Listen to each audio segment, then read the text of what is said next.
Datanglah beramai-ramai ke RNR Rawang kerana saya akan memenangi pertandingan Kopek Lemang. Kopek! Sinilah!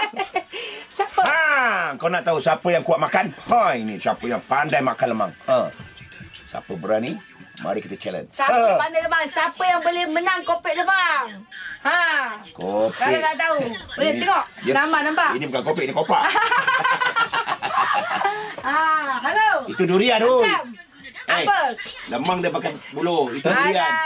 Tak sama, teknik sama. Ni.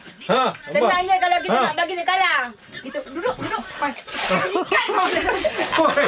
Macam mana aku nak kopek? Nampak keganasan berlaku. Tak boleh kopek dah.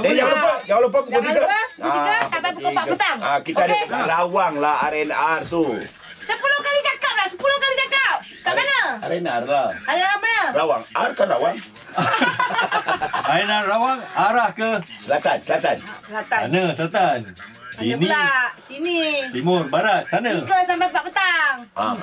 Ni satu lagi. Kasih ikat lah. Kasih ikat. Tak boleh. Aku pakai ni. Jumpa di sana. Jumpa di sana. Diam. Allah, Jahanam anak orang. Tolong.